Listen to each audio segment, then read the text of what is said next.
तर नमस्कार, मी शुभम गायकवाड. स्वागत आहे तुमचं आपल्या नवीन व्हिडिओमध्ये. तर आपण आज पाहणार आहोत की यवतमाळ विधानसभा मतदारसंघामध्ये पूर्ण 7च्या 7 विधानसभामध्ये कोण निवडून आलं आणि किती मतांनी त्यांचा विजय झालेला आहे आणि विजयाची कारणे काय आहे ते आपण या व्हिडिओमध्ये सांगणार आहोत. हेवीवेट आमदार संजय भाऊ राठोड यांचा मतदारसंघ दिग्रस दारव्हा मतदारसंघ. नेहमीप्रमाणे यावेळेस सुद्धा संजय भाऊ राठोड हे दिग्रस दारव्हा मतदारसंघामधून विजयी झालेला आहे. तब्बल 28,000 पेक्षा जास्त मते घेऊन त्यांनी विधानसभा जिंकलेली आहे.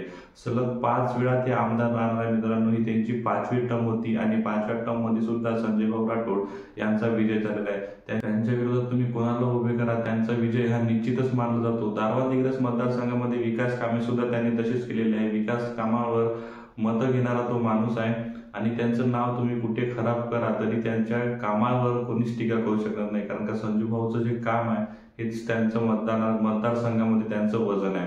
तर संजय भाऊ राठोड हे विजयी झाले. आम्हाला खूप चांगलं वाटते की संजय भाऊ राठोड सारखा आमदार आपल्या यवतमाळ विधानसभा मतदारसंघामध्ये आहे. त्यांनी त्यांच्या मतदारसंघामध्ये खूप मोठं म्युझियम आताच बांधलेलं आहे. त्याचं उद्घाटन सुद्धा निवडणुकीच्या आधी झालेलं आहे. त्यानंतर संजय भाऊ राठोड यांनी केलेली विकास कामे तसंच त्यांना मिळालेले कॅबिनेट मंत्रीपद हा सुद्धा आपल्यासाठी गर्वाचा विषय आहे. त्यांना हर वेळेस मंत्रीपद दिले जाते. कोणत्या तर कधी तर 2-2 जिल्ह्याचे पालकमंत्रीपद संजय भाऊ राठोड यांच्याकडे दिले गेलेले आहे. त्यांच्या कामामुळे आज संजय भाऊ राठोड हे 5व्यांदा सुद्धा दिग्रस दारव्हा विधानसभा मतदारसंघातून निवडून आलेले आहे. त्यानंतरचा मतदारसंघ राळेगाव कळंब विधानसभा मतदारसंघ. या विधानसभा मतदारसंघामध्ये लढत जी आहे ही 25व्या फेरीपर्यंत जी आहे ही बरोबर अशी चालल्या गेलेली होती. म्हणजेच उईके सरांनी लीड तर घेतली होती, पण ही लीड जास्त नव्हती मित्रांनो. 25व्या फेरीमध्ये जेव्हा निकाल हाती लागला तेव्हा कळलं की जवळपास 3,000 मतांनी अशोकराव उईके हे निवडून आलेले आहे आणि राळेगाव कळंब या विधानसभा मतदारसंघाचे ते तिसऱ्यांदा आमदार राहणार आहे. तसेच अशोकराव उईके यांनी केलेली विकास कामे हा सुद्धा त्यांच्यासाठी चांगला विषय ठरलेला आहे, कारण का वसंतराव कुडके यांनी हर वेळेस मागच्या वेळेस सुद्धा आणि यावेळेस सुद्धा त्यांना टॉप फाईट दिली, परंतु जनतेचा कौल जे आहे हा भाजपाकडे राहिला आणि अशोकराव उईके हे आपल्या राळेगाव विधानसभा मतदारसंघातून निवडून आलेले आहे. तर सर्वात आधी वणी विधानसभा मतदारसंघामध्ये संजय देरकर हे उभाटा पक्षाचे उद्धव बाळासाहेब ठाकरे यांच्या शिवसेनेचे 15,000 पेक्षा जास्त मतांनी विजयी झालेले आहे. मित्रांनो, इंद्रनील नाईक जे आहे 91,000 पेक्षा जास्त मतांनी विजयी झालेले आहे.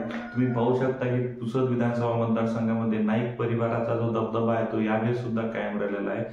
1-2 हजार नाही, 10,000 नाही, 20,000 नाही, सरळ 91,000 मतापेक्षा जास्त मते घेऊन त्यांनी विजय मिळवला. पुसद या विधानसभेचा जर विचार करतो म्हटलं मित्रांनो, तर पुसद हा जो तालुका आहे हा खूप असा प्रगतिशील असलेला दिसतो. तिथे मेडिकल कॉलेज, इंजिनिअरिंग कॉलेज अशा पूर्ण सुविधा ज्या या पुसदमध्ये आपण पाहायला मिळतात. त्यानंतर उमरखेड विधानसभा मतदारसंघ. या विधानसभा मतदारसंघामध्ये किसन वानखेडे हे भाजपाचे जे उमेदवार आहेत ते निवडून आलेले आहे. 16,000 पेक्षा जास्त मतांनी त्यांनी हा विजय जो आहे तो मिळवलेला आहे. तर आर्णी विधानसभा मतदारसंघातून राजूभाऊ तोडसाम यांनी विजय मिळवलेला आहे. 26,000 पेक्षा जास्त मतांनी राजूभाऊ तोडसाम हे निवडून आलेले आहे. तर शिवाजीराव मोघे यांचे सुपुत्र जितेंद्र मोघे यांचा त्यांनी पराभव केलेला आहे. राजू तोडसाम जे आहे मित्रांनो, त्यांना लीड जी आहे पांढरकवडा केळापूर या साईडकडून जास्त मिळाली असेल, कारण का तो जो एरिया आहे हा त्यांचा होम ग्राउंड असल्यासारखा आहे. म्हणजे त्यांनी तिकडलेच आहे म्हणून राजूभाऊ तोडसाम यांना तिकडून जास्त लीड मिळाली असेल. परंतु ही फाईट जी आहे खूप चांगली झाली. राजूभाऊ तोडसाम हे कोणत्या पक्षाकडून निवडणूक लढवतात हे काही नक्की नव्हते. एक वेळेस त्यांनी बीजेपीमध्ये प्रवेश घेतला आणि बीजेपीची एक सीट जी आहे ही आर्णी विधानसभा मतदारसंघामधून निवडून आलेली आहे.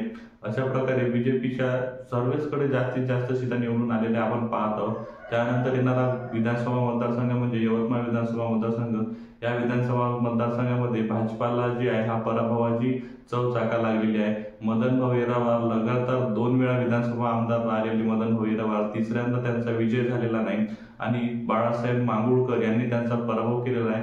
10,000 पेक्षा जास्त मतांनी बाळासाहेब मांगुळकर हे विजयी झालेले आहे. त्यासाठी त्यांना खूप खूप शुभेच्छा. परंतु मदन भाऊ येरावार हे का बरं निवडून आलेले नाही, तर त्यांचा एक प्रश्न जो आहे जो आपण यवतमाळ विधानसभा मतदारसंघामध्ये जेव्हा फिरलो तेव्हा माहीत पडला. आणि विकास कामे जी आहे तेवढा फास्ट न होता खूप स्लो प्रकारे होता, कारण का बस स्टँड बांधायला सुद्धा यवतमाळला 2-3 किंवा 5 वर्षाचा कालावधी लागलेला आहे. आणि असेच कामे जी आहे ही रखडलेली कामे दिसतात. हर जागी रोडचे बांधकाम आता चालू झालेले आहे. रोड पण तेवढे काही चांगले नाही, म्हणजे जिल्ह्यापेक्षा एखाद्या तालुक्याचा विकास आपण चांगला झालेला पाहत आहोत.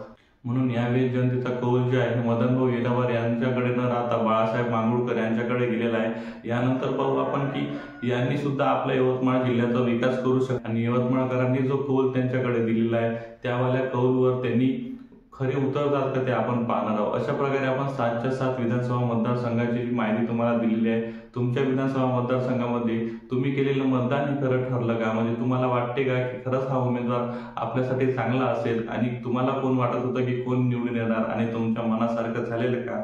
हे आपल्याला नक्की कमेंट करून नक्की सांगा आणि आपल्या चॅनलला सबस्क्राईब करा आणि व्हिडिओला जास्तीत जास्त शेअर करा। धन्यवाद।